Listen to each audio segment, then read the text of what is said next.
chapter 7 correlation and regression line. يعني دي lecture 13 talk about how to find the relationship between two variables. يعني انا لو عندي two variables, variable x and variable y, يبقى variable x and variable y. عايز اعرف what is the relationship between x and y. يا ترى الاكس if x increasing الواي هي كمان increase، ولا لما الاكس increase الواي decrease، ولا no relation مفيش relation between الاكس and y. يبقى تاني لو انا عندي two variables x and y، خلاص x no relationship. لو قال لي x and y، الاكس اللي هو variable هنسميه independent variable اللي هو الاندبندنت variable، and الواي dependent variable. يا ترى الاكس هل في ريليشن شيب بين الاكس اند الواي؟ يعني لو الاكس انكريز الواي انكريز، ولا لما الاكس انكريز الواي ديكريز، ولا no any relationship between an x and y. We will use three methods to find the relationship between x and y. Number one هنرسم جراف اسمه scatter plot. scatter plot ده determine the relationship between x and y. يا ترى هي linear relation linear ولا inverse relation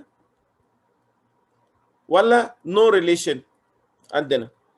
يبقى السكاتر بلوت determine the type of relation. يا ترى هي linear relation، والlinear relation بنسميها positive relation، والinverse relation called negative relation طبعا، no relationship between x and y. ده السكاتر بلوت. يبقى الاكس اكسس هو الاكس الفاريبل اكس، والواي اكسس اللي هو فاريبل واي، وبنرسم الاكس مع الواي ونشوف as a points، يعني الاكس والواي as a points، بس برسم بوينتس. لو البوينتس بالشكل ده يبقى معناها linear relation، لو البوينتس in the other side بالشكل ده decreasing يبقى inverse relation او negative relation. لو البوينتس randomly يبقى معناها no relation. ده اسمه scatter plot. طيب نمبر 2 correlation coefficient. What is the meaning of correlation coefficient? correlation coefficient just number هنسميه R. الcorrelation coefficient اللي هو الR ده number الفاليو بتاعته between -1 and 1. ده indicates the relationship between x and y. لو الR positive معناها positive relation. لو الR negative this means that inverse relation or negative relation. طيب لو الR close to 0 معناها no relation between x and y. يبقى correlation coefficient just number called R. الR ده الفاليو بتاعته between -1 and 1. لو الR positive معناها positive relation، الR negative معناها negative relation او inverse relation. لو الR 0 معناها no any relation between x and y، معناها y not depend on x. طيب نمبر 3 regression line او simple regression line or called fitting best fitting line. What is the meaning of fitting line? We will connect the points of the scatter plot. يعني انا عندي السكاتر بلوت مثلا for example، تلاقي السكاتر بلوت بالشكل ده لاين بوينت بالشكل ده. We will graph line best line passes through the points. هنرسم احسن لاين يمر ما بين النقط. ممكن نوت passes from any points بس يكون ايه ما بين البوينت عندنا. ده اسمه regression line. We want to find the equation of this line. الايكويشن دي عباره عن ايه؟ y equal a plus bx. طبعا ال a اللي هو ال y intercept and ال x and ال b اللي هو السلوب. We want to find the value of a اللي هو ال y intercept and ال a اللي هو السلوب. يبقى now we have graph اللي هو scatter plot and correlation coefficient ال r بنسميها correlation coefficient او بالعربي بنسميه معامل الارتباط. يعني يا ترى الاكس والواي معامل الارتباط بينهم قد ايه؟ طبعا في كذا correlation coefficient، احنا هناخد بيرسون correlation coefficient بيرسون اللي هو الرول بتاع بيرسون. طيب وعندنا ريجريشن لاين، عندنا كذا ريجريشن، يعني عندنا مثلا ريجريشن لاين، عندنا ريجريشن اكسبوننشال، عندنا كوادراتيك ريجريشن، كل ده انواع. احنا هناخد السمبل ريجريشن اللي هو الريجريشن لاين، ريجريشن سمبل لاين اللي احنا نرسم ستريت لاين بين الاكس اند الواي. طيب يبقى دلوقتي احنا عندنا 3 رولز rule for R ورول for A ورول for B. يبقى we have 3 rules. rule for R و A and B. ال R اللي هي correlation coefficient، ال A اللي هو ال Y intercept، ال B اللي هو السلوب. ال 3 rules دولت هيبقوا given in final exam. احنا مش هنحفظهم، دول هيبقوا given in final exam. يبقى الرول بتاعت ال R وال A وال B ده given in the final exam. ال R اللي هي correlation coefficient، ال A اللي هو ال Y intercept، ال B اللي هو السلوب. يبقى دول given in the final exam ان شاء الله. يلا نشوف مع بعض كده. اول حاجه عندنا in this lesson we will learn to draw scatter plot for a set of ordered pair. يبقى اول حاجه how to graph scatter plot between ال x and ال y. ordered pairs اللي هو ال x وال y اللي هم two variable عندنا. ال x اللي هو الاندبندنت وال y اللي هو الديبندنت variable. يعني ال y يا ترى هو depend on x or not. طيب compute the correlation coefficient. correlation coefficient هي ال R. احنا بنسميها R لو الكويشن بتاعنا about sample. لو احنا بنتكلم على sample بنسمي correlation coefficient R. لو احنا بنتكلم على population يبقى بنسمي correlation coefficient rho. يبقى correlation coefficient has two symbols R and rho. R for sample and rho for population. But R and rho have the same rule. هما الاثنين نفس الرول، بس كل حكايه ان انا بسميه R في حاله السامبل او rho في حاله البوبوليشن. طيب compute the equation of the regression line اللي هي y equal a plus bx. قلنا يبقى we have two unknowns ال a and ال b. ال a اللي هو ال y intercept وال b اللي هو السلوب عندنا، وده بيبقى given. يبقى ال R وال A and B given in the final exam. يلا نشوف أول حاجة السكاتر بلوتس. How to graph scatter plot. السكاتر بلوت is a graph of ordered pairs in X and Y. ال X اللي هو ال independent variable and ال Y dependent variable. It is used to find أو to determine any relationship between the two variables. بقدر احدد يا ترى في relationship between two variables or not. طب يلا نشوف example. construct scatter plot. اهو السؤال construct scatter plot. السكاتر plot is only graph between two variables x and y. يعني كل الجرافز اللي احنا خدناها قبل كده كان عندي between x والprobability x يعني، لكن هنا x and y يبقى we have two variables x and y. طيب what is او هنا ايه هما التو variables؟ الفاريبل for score in exam and the number of hours. يبقى we have two variables number of hours and score in exam per day for exam. يبقى عندي given هنا الاكس اللي هو number of hours والسكور اللي هو الواي. طبعا النمبر اوف اورز هو الاكس، هو الاندبندنس، لان انا بذاكر عدد الساعات ما بتعتمدش على حاجه، لكن السكور هو ديبند اون مين؟ نمبر اوف اورز. ده بيبقى جيفن، كل ده جيفن، يبقى بيديني تيبل كونتينز الاكس اند الواي. الاكس مثلا نمبر اوف اورز والواي السكور. طيب هنا بيقول لي فور اكزامبل مثلا الاس 1 اللي هو ستودنت 1 او فيرست ستودنتس ستادي مين 6 اورز، لو وجاب في الفاينل 86 السكور بتاعه. طب ستودنتس 2 ذاكر كام؟ 2 اورز 61 مثلا. اس 6 اللي هو ستودنت نمبر 6 ذاكر قد ايه؟ 4 اورز وجاب السكور بتاعه 70. طب يا ترى هو بيسالني بقى هنا كونستراكت سكاتر بلوت ليه؟ عايز يعرف يا ترى الطالب لو ذاكر اكتر مور اورز او مور ستادي هيجيب مور سكور اور نوت. يا ترى لو عدد الساعات زاد السكور هيزيد ولا هيقل ولا نو اني ريليشن بين الاكس اند الواي. عايز يعرف يا ترى السكور بيعتمد على النمبر اوف اورز اور نوت. طب نرسم ازاي السكاتر بلوت؟ انا عندي هنا تو فاريبلز، مين هم؟ الاكس اند الواي. الاكس اللي هو نمبر اوف اورز والواي اللي هو السكور. طب الاكس انا لازم اعمل الاكس والواي سكيلينج، اعمل لهم سكيلينج عندنا، لازم يبقى في ستيب ايكوال ستيب. ففور اكزامبل هنا مثلا الاكس المينيمم فاليو 1 والماكسيمم فاليو 7. وي كان مثلا رايت الاكس اكسس عباره عن ايه؟ مثلا 1 2 3 4 5 6 7 and الواي اكسس المينيمم 52 والماكسيمم 89. ممكن اعملها ستيب 10 مثلا، اقول هنا كام؟ او 20، يعني مثلا ممكن اكتب كده 20 40 60 80 and 100. لازم اعمل سكيلنج للاكس والواي، لازم اعمل سكيلنج للاكس والواي.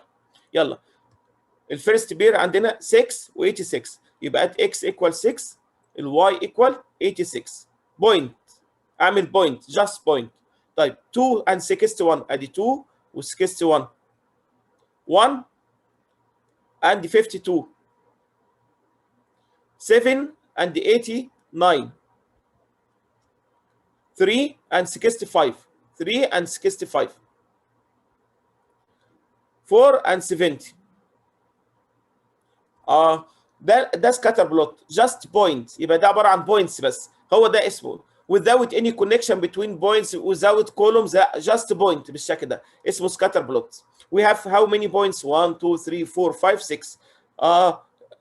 لان انا عندي 6 students يبقى عندي 6 points، 6 pairs. طيب السؤال بقى ده خلاص، ده الحل، ده السكاتر بلوت خلاص. السؤال بقى عندنا الجراف هنا، ده السكاتر بلوت اللي عندنا، الاكس اكسس والواي اكسس. الاكس اللي هو النمبر اوف اورز، والواي اللي هو السكور عندنا. طيب سؤال يا شباب، يا ترى هنا في اي ريليشن بين الاكس والواي؟ يا ترى كل ما الاكس انكريز الواي بيحصل لها ايه؟ انكريز اور ديكريز؟ كل ما الاكس انكريز الواي انكريز بالظبط. ليه انكريز؟ اهو شايفين اهو 1 كان 51، بعد كده 2 بقى 60، بعد كده 3، يبقى بيحصل انكريزنج عندي. يبقى معنى كده ان الاكس انكريز الواي انكريز، يبقى في الحاله دي بنسميه ايه؟ بنسميه بوزيتيف ريليشن، بوزيتيف لينير ريليشن. يبقى في ريليشن بين الاكس والواي، يعني ايه؟ كل ما الاكس انكريز الواي انكريز، يبقى بنسميها بوزيتيف لينير ريليشن او لينير ريليشن على طول، اللي احنا بنسميها علاقه طرديه ما بين الاكس والواي، يبقى بوزيتيف لينير ريليشن. خلاص ده السكاتر بلوت. يبقى السكاتر بلوت عندي جيفن اكس اند واي، الاكس اكس اكسس والواي اللي هو الواي اكسس، ونرسم بوينت. طبعا البوينت بتاعتي لو كانت عامله كده ديجريزنج كنا هنقول نيجاتيف ريليشن. طب امتى تبقى نو ريليشن؟ نو ريليشن مثلا لو كان ده الاكس وده الواي وكانت البوينت عامله كده. هنا نو ريليشن شيب بتوين اكس اند واي، لان لا انكريزنج ولا ديجريزنج. يبقى ممكن تبقى هنا انكريزنج تبقى بوزيتيف ريليشن، ديجريزنج نيجاتيف ريليشن. هنا راندوملي يبقى معناها ايه؟ نو ريليشن بتوين اكس اند واي. طيب نمبر 2 كورليشن كوفيشنت، ده السكاتر بلوت. تعال نشوف كورليشن كوفيشنت. كورليشن كوفيشنت عباره عن ايه؟ عباره عن numerical measure used to determine the strength of linear relationship. يعني احنا عرفنا من السكاتر بلوت ان في بوزيتيف ريليشن او بوزيتيف ريليشن. يا ترى البوزيتيف ريليشن دي سترونج linear relation ولا weak ولا ميديا؟ يعني نوع الريليشن شيب بتوين الاكس اند واي. يا ترى كل ما الاكس تتغير تغير بسيط جدا ده بيأثر على بيأثر على الواي، ولا لازم الاكس تتغير تغير كبير قوي عشان الواي تتغير؟ يعني مثلا انا ذاكرت نص ساعه زياده، انا ذاكرت ساعه جبت 51، لو انا ذاكرت نص ساعه زياده ده هيأثر على السكور كتير ولا قليل؟ يبقى الجراف ما بيحددش ده، الجراف بيحدد بس determine the type of ايه relationship، يا ترى بوزيتيف ولا نيجاتيف. لكن الكورليشن كوفيشنت لا بيحدد لي ايه؟ determine the strength of the linear relationship. بيحدد لي السترينث بتاعها، يا ترى هي سترونج ولا فيري سترونج ولا ويك ولا نوع الريليشن ايه بالظبط. طب بنحددها عن طريق مين؟ كورليشن كوفيشنت. احنا قلنا السيمبل بتاعه ار، عباره عن نمبر. النمبر ده طبعا في حاله السامبل كورليشن بتسميه ار، في حاله البوبوليشن بتسميه رو، جاست سيمبل لكن نفس الرول، ذا سيم رول. طيب بنعمل ايه عشان نحدد الرول؟ دي البروبرتيز اوف كورليشن كوفيشنت، مهمه جدا مهمه جدا. بروبرتيز اوف كورليشن كوفيشنت اللي هو الار. طبعا نمبر 1 ان الرينج اوف ذا كورليشن كوفيشنت بتوين نيجاتيف 1 1، يعني معنى كده الفاليو بتاعت الار more than or equal negative 1 and less than or equal 1، يبقى الرينج بتاعها from negative 1 to 1. طيب لو هي close very close to 1 معناها strong positive linear relationship. يعني تاني لو الار كانت بوزيتيف معناها بوزيتيف ريليشن، الار نيجاتيف نيجاتيف ريليشن. لو الار close to 1 معناها very strong linear relationship. طب لو هي close to negative 1 معناها ايه؟ strong او very strong negative linear relationship. طب لو هي close to 0 معناها weak linear relationship. طب لو equal 0 exactly معناها no linear relationship between the variable. يبقى لو r equal 0 exact 0 معناها no linear relationship. لكن close to 0 معناها weak. لو هي مثلا r for example r equal 0.1 معناها weak positive relationship. لكن لو r equal negative 0.1 معناها weak negative relationship. طب r equal 0.9 معناها strong linear relationship. طب r equal negative 0.9 معناها strong negative relationship.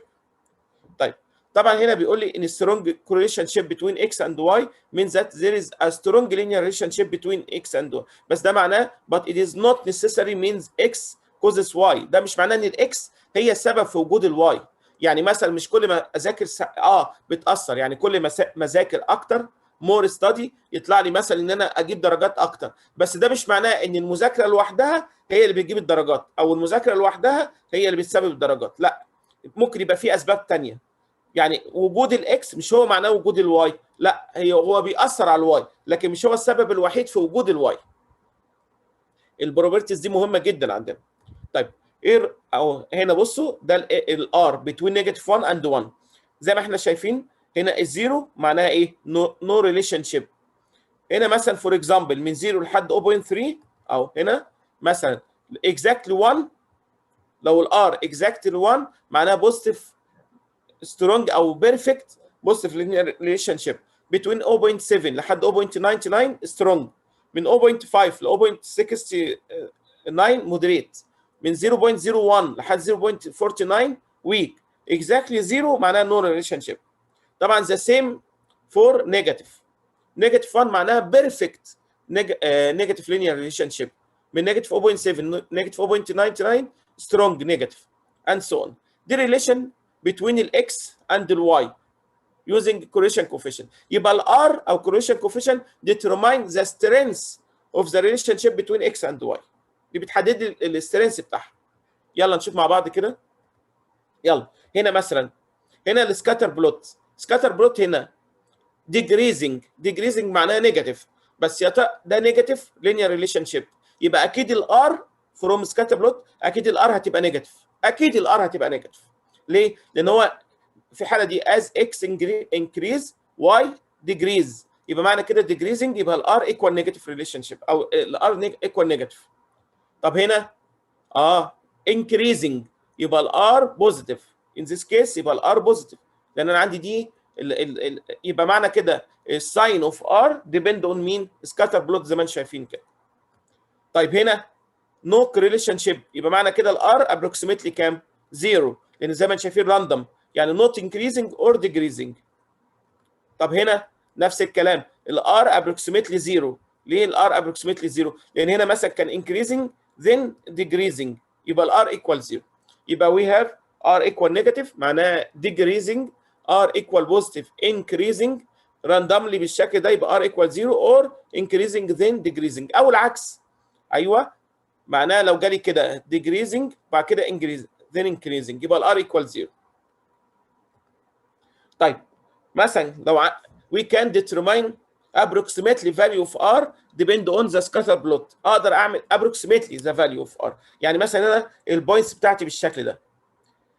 انا عندي دي بيسموها بيرفكت. ليه؟ لان البوينتس لو عملت كونكت بتوين البوينت هيطلع لي اكزاكت ستريت لاين. يعني زي شايفين ده بيسموها بيرفكت بوزيتيف كورليشن. ان ذيس كيس r equal 1. يبقى لو عندي الستريت لاين لو عملت كونكت بتوين البوينتس كونكشن بتوين البوينتس وطلع ستريت لاين يبقى الار ايكوال 1. ان ذيس كيس يبقى ار ايكوال 1. ذا سيم لو ديجريزنج. ايوه ديجريزنج وعملت كونكشن للبوينتس طلعت ستريت لاين يبقى الار ايكوال نيجاتيف 1. يبقى الار ايكوال نيجاتيف معناها ايه؟ معناها ان انا عندي البوينتس اقدر اعمل لهم كونكشن از ستريت لاين، مفيش هتبقى بوينت اوتسايد الستريت لاين ده. طب هنا هنا بوزيتيف بس البوزيتيف بتاعه تقريبا البوينتس قريبه من بعض يبقى تقريبا ار ايكوال 0.9. هنا راندوملي بس هنا برضو انكريزنج زي ما انتم شايفين يعني البوينتس بعيده بس انكريزنج يبقى هنا ده ويك.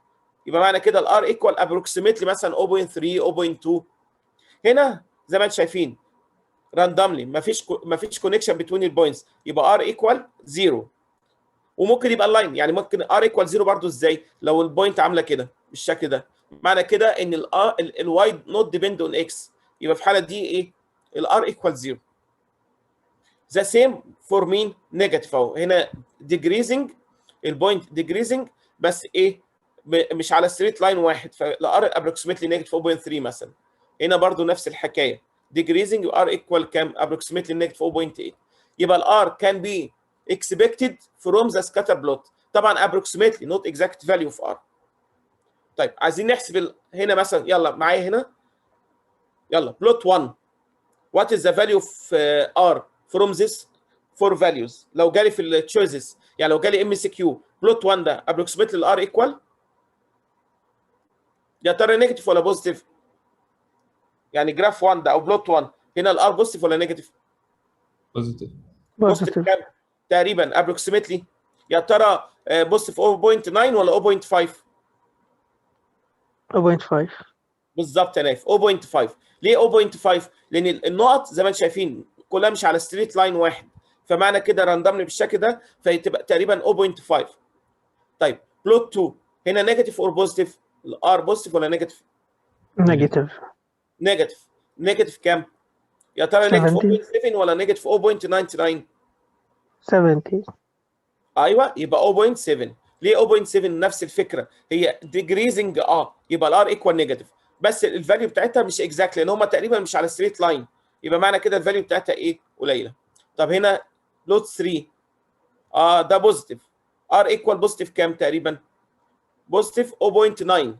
ليه؟ البوينتس تقريبا حوالين الستريت لاين، يعني انا لو عملت الستريت لاين بالشكل ده يبقى البوينت حوالين الستريت لاين، يبقى تقريبا ار ايكوال 0.9 اللي هو نمبر سي.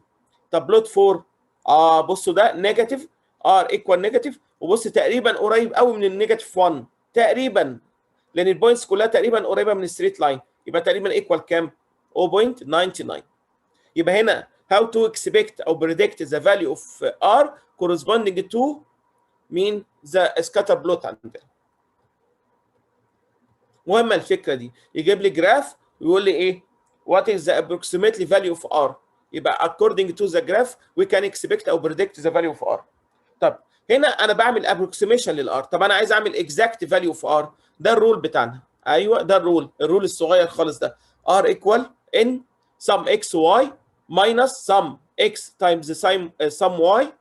يعني انا معنى كده انا عندي بيجيب لي تيبل فيه اكس وواي، تيبل فيه اكس وواي، يبقى انا عندي هنا اكس اند واي. we need x y، يبقى we multiply x times y، يبقى عندي هنا x y and then we need some x squared، يبقى عندنا x squared and then y squared، يبقى احنا محتاجين كمان y squared، يبقى انا بيبقى given عندي x و y then we multiply x y and x squared and y squared. طيب هنا مثلا فور اكزامبل مدينا فاليو 1 2 3، هنا مديني مثلا ايه minus 1 1 0 فور اكزامبل. خلاص نعمل مالتيبليكيشن x و y يبقى minus 1 2 0، هنا الاكس سكوير يبقى 1 4 مثلا 9، هنا اكس سكوير واي سكوير يبقى 1 1 0. خلاص كده عملت، وبعد كده عملت سميشن، يبقى السم بتاع الاكس كام؟ 6، السم بتاع الواي 0، السم بتاع الاكس واي 1، السم بتاع الاكس سكوير 14، سم واي سكوير ايكوال 2.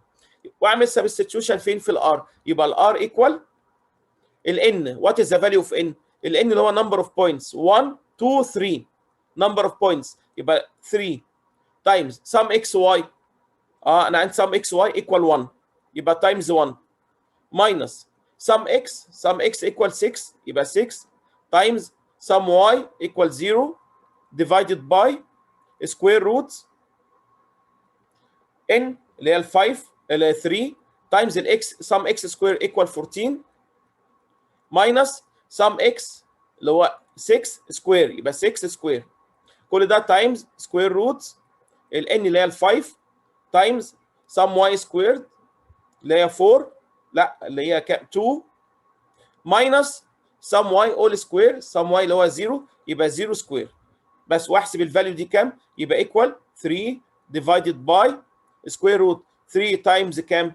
14 يبقى 42 minus 36 يبقى ايكوال روت 6 يبقى روت 6 times 5 times 2 كام؟ 10 يبقى روت 60 يبقى الانسر ايكوال 3 اوفر روت 60. طبعا احسبها بالديسيمال كام؟ ده الار، يبقى دي الفاليو بتاعت الار.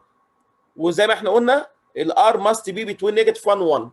يبقى انا عندي تاني ريليشن بتوين اكس اند واي، عندي اوردرد بيرز بوينتس بالشكل ده، اجيب الاكس واي اكس سكوير والواي سكوير. طبعا زي ما اتفقنا ما ننساش الار الرول ده بيبقى جيفن ان فاينل اكزام، جيفن يعني كده كده بيبقى موجود عندي، مش محتاج احفظه يعني، بس انا كل محتاجه اعمل مالتيبليكيشن للاكس تايمز الواي والاكس سكوير والواي سكوير، وبعد كده اعمل سبستيتيوشن في الرول عندنا. تعال ناخد اكزامبل. compute the correlation coefficient for students study time and students ايه سكور. نفس المساله اللي فاتت using the data in example 1 اهي، كانت الداتا في example 1 كان given الاكس والواي، يبقى we need x y and x squared and y squared. يبقى الثاني given x y we multiply الاكس times الواي يبقى x y x squared and y squared for each value of x and y بس.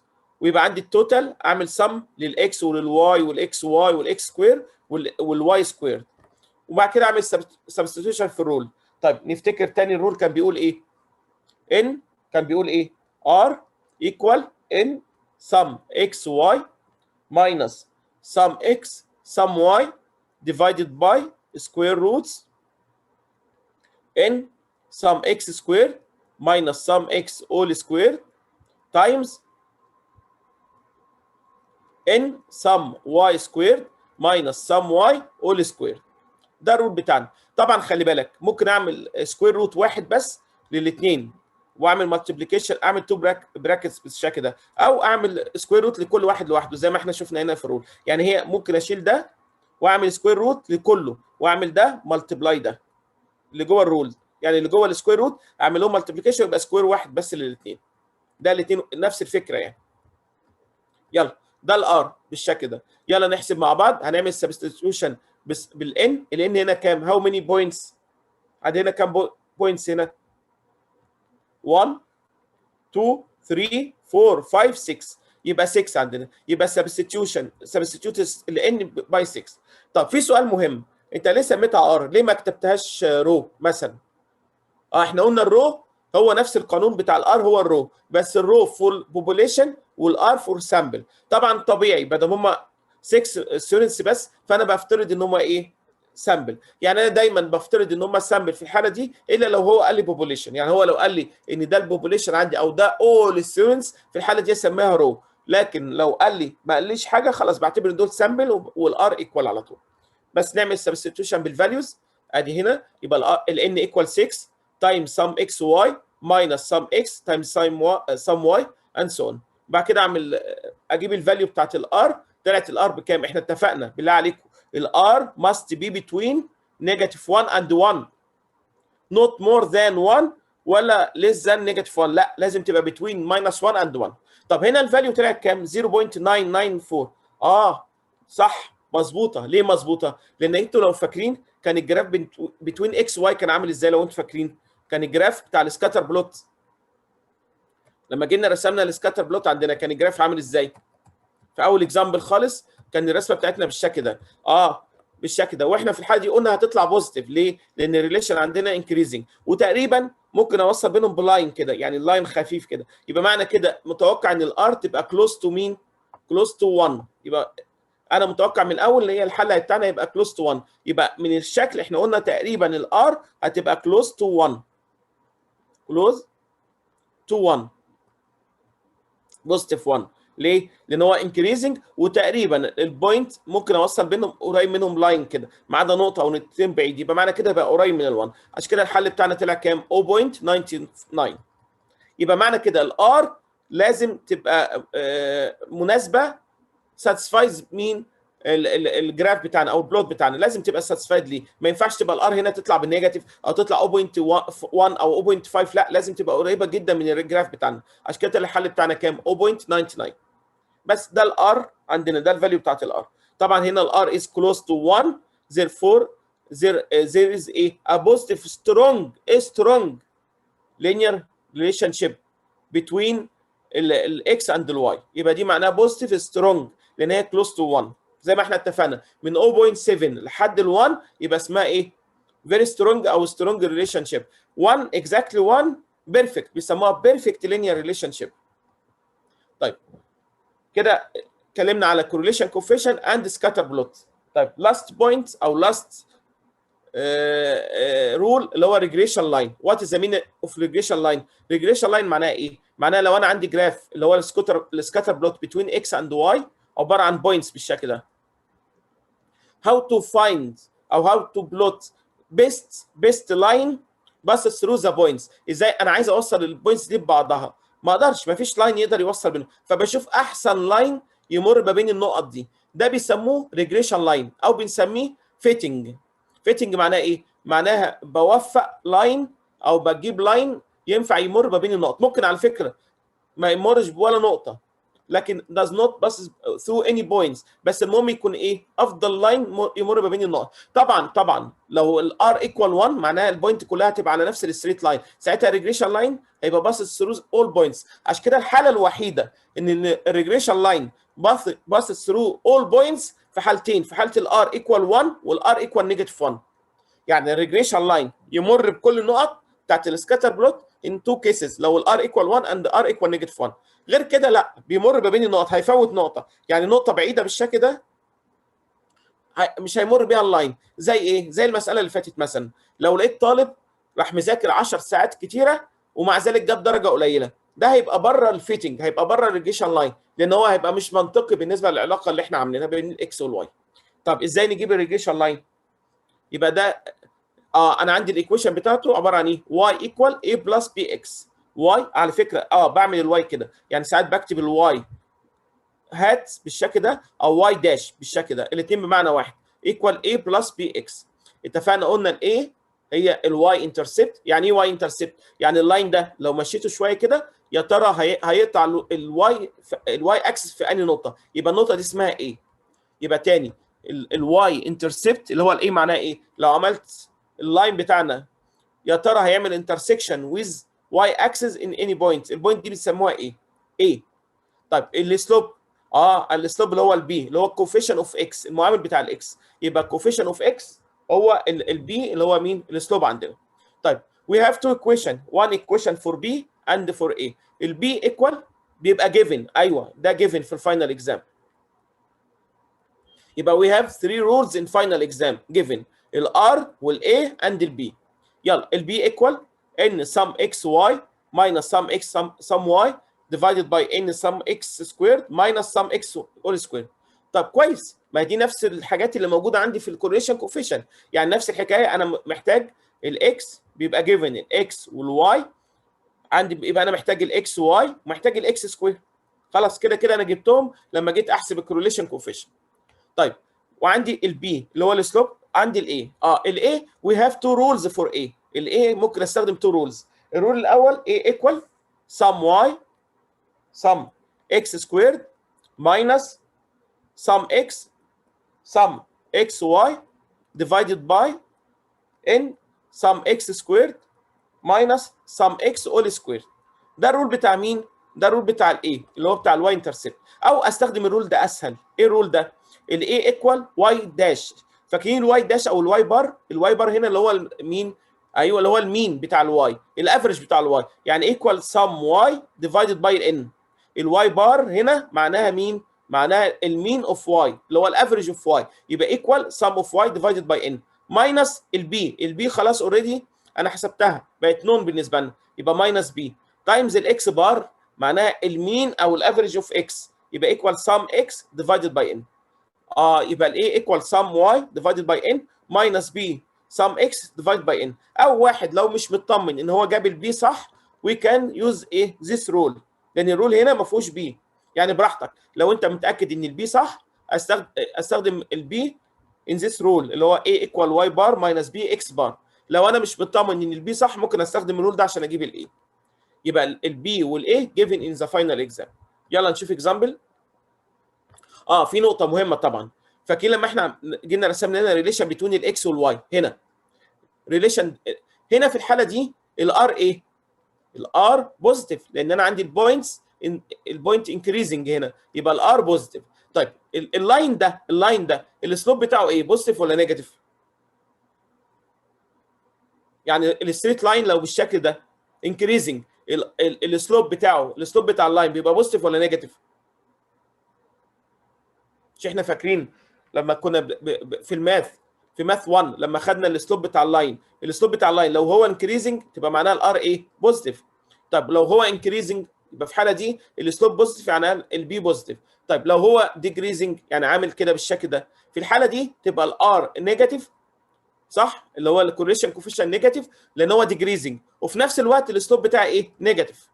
الله، يعني معنى كده ان السلوب اللي هو البي and الار الكورليشن كوفيشنت must have the same sign، نفس الاشاره but not the same value، بس مش لازم not necessarily the same values but must be the same sign. يبقى الار والبي تاني، الار والبي يعني مثلا الاكزامبل اللي فات الار كانت ايكوال مثلا فور اكزامبل 0.99، خلاص لازم البي تبقى بوزيتيف. ليه؟ لان خلاص في الحاله دي يبقى الجراف بتاعنا بالشكل ده، يبقى معنى كده السلوب بتاع اللاين لو انا عملت لاين بالشكل ده يبقى السلوب بتاعه يبقى ايه؟ بوزيتيف عندنا. يبقى الار والبي ماست بي ذا سيم ساين اهي، يبقى الار والبي ماست بي ذا سيم ساين. طيب الريجريشن لاين كان بي يوز تو بريدكت اني فاليو اوف مين؟ واي. يعني ايه؟ يعني مثلا فور اكزامبل الاكس هنا كانت ب 0 1 2، وهنا مثلا الواي ب 2 5 وماينس 3 مثلا فور اكزامبل. طب تقدر تعمل بريدكت عند 3 تبقى الواي بكام؟ مش انا جبت الواي ايكوال ايه بلس بي اكس. if we substitute الاكس باي 3، لو عملنا substitute الاكس باي 3 we can predict the value of y، مع ان ال 3 مش موجوده في التيبل، بس انا خلاص عملت equation بتجيب الريليشن بين الاكس والواي، يبقى we can predict the value of y at any value of x not exist in the table does not exist in the table. يبقى معنى كده at x equal 3 we can predict the value of y. واضحه؟ مهم جدا. يبقى ريجريشن لاين وضح لي نقطه مهمه، ان انا عندي مثلا عملت تجربه فعندي ثلاثه فاليو بس 3 فاليوز، طب انا عايز اعرف الفاليوز ثانيه قيمه الواي بكام؟ وي كان سبستيتيوت الاكس باي ذيس فاليوز تو جيت ذا فاليو اوف مين؟ واي عندنا. يبقى مطلوب مني في المساله دي find the value of A find the value of B predict the value of Y at any value of X. تعال نشوف اكزامبل، نفس الاكزامبل اللي فات، ايوه اللي هو بتاع الاكس والواي. هنا بيقول لي find the estimated simple regression line. هنا عندي ادي الاكس وادي الواي. we need x y x squared and a y squared some x some y some x y، نفس التيبل اللي استخدمته في correlation coefficient. يبقى التيبل بتاع correlation coefficient the same table for مين؟ for الاي والبي اللي هو regression line. يلا عايز يحسب ايه؟ هنا بدل بيقول لي find the estimated simple regression line، يبقى we need y equal a plus bx، يبقى we need to find ال a and ال b using the two rules عندنا. بعد كده هنا بيقول لي find the predicted value of y when x equal 10. ال 10 not exist in ايه؟ the table. يعني معناها بيقول لي لو طالب ذاكر 10 ساعات متوقع يجيب كام في الامتحان؟ صح. يعني انت بتقول ايه؟ اللي جاب 7 جاب 89، فبتقول طب انا هذاكر اكتر، انا هذاكر هنا study 10 hours، متوقع اجيب كام في الامتحان؟ يبقى معنى كده بعد ما اجيب ريليشن بين الاكس والواي اللي هو ريجريشن لاين وي سبستيتيوت الاكس باي 10 تو بريدكت ذا فاليو اوف واي اللي هو السكور بقى، يا ترى هجيب كام في الامتحان بعد كده. يلا نحسب بقى الاي والبي، هنستخدم الرول بتاعنا الاول نحسب السلوب اللي هو البي، ايوه ان سم اكس واي ماينس سم اكس سم واي. انا عندي الان اللي هو النمبر اوف بوينتس، نمبر اوف بوينتس كام؟ 6. خلاص طبعا انا متوقع لازم البي تبقى بوزيتيف لان احنا حسبنا الاكزامبل هنا كانت الار ايكوال بوزيتيف 0.99، يبقى متوقع لازم البي تبقى بوزيتيف هي كمان، ما تنفعش نيجاتيف. طب بوزيتيف كام؟ اي فاليو مش مهم، ممكن تبقى بوزيتيف 100 بوزيتيف 6 بوزيتيف 0.1، يعني الفاليوز بتاعت البي المهم تبقى بوزيتيف. لو الار بوزيتيف في الحاله دي خلاص تبقى اني فاليو. طب الاي برضه الاي ممكن تبقى بوزيتيف ممكن تبقى نيجاتيف تبقى زيرو، نوت ديبند اون بي اور ار، يعني الاي ما بتعتمدش على البي ولا على الار. طب نحسب الاي ازاي؟ بعد ما حسبنا البي انا عندي الاي اللي هي الواي انترسبت الرول بتاعها واي بار ماينس بي اكس بار، يبقى ايكوال واي بار معناها سم واي ديفايدد باي ان ماينس البي سم اكس ديفايدد باي ان، يبقى ده ايكوال سم واي ايكوال كام؟ 422 ديفايدد باي ان 6 ماينس البي خلاص انا جبتها 6.2 تايم سم اكس ايكوال 23 ديفايدد باي 6، ونشوف الانسر يطلع كام. نحسب دي بالكالكوليتر بتطلع كام؟ طلع عندي الفاليو كام؟ 46.7. معناها ان الجراف بتاعنا لو انا كان عندي البوينت بالشكل ده وجيت عملت كونكشن بتوين البوينتس دي، هتعمل انترسكشن مع الواي اكسس عند 46.7. يعني الجراف الاول خالص بتاع السكاتر بلوت، لو انا كنت عملت لاين كونكشن كونكت بتوين البوينتس وعملت له اكستنشن بالشكل ده، كان هيعمل انترسكت الواي اكسس ات 46.7. يبقى دي الفاليو بتاعت الاي. يبقى كده عندي الاي وعندي البي، اقدر اعمل ايه؟ اكتب الايكويشن. يبقى الواي ايكوال a بلس بي اكس. يبقى ايكوال الاي ايكوال كام؟ احنا قلنا الاي ايكوال 46.7 بلس 6.2 اكس. دي ريليشن. مين ده؟ ده ريجريشن لاين او اللي بيربط ما بين الاستادي، يبقى الاكس نمبر اوف اورز ستادي اند سكور اللي هو الواي. يبقى معنى كده لو عملت سبستيتيوت الاكس by any number outside the table we can predict the value of y. طب هنا بيقول لي predict the value او السكور لو الطالب ذاكر قد ايه 10 hours، يبقى we substitute الاكس by 10، يبقى y equal 4.6 46.7 plus 6.2 times 10، ونحسب الفاليو بتاعتها كام؟ يبقى 46.7 plus 62 plus 62، يبقى ده ايكوال كام؟ 100. ايوه 100 108.7 صح كده؟ 0.7. يبقى متوقع الطالب اللي هيذاكر 10 ساعات هيجيب 108.7.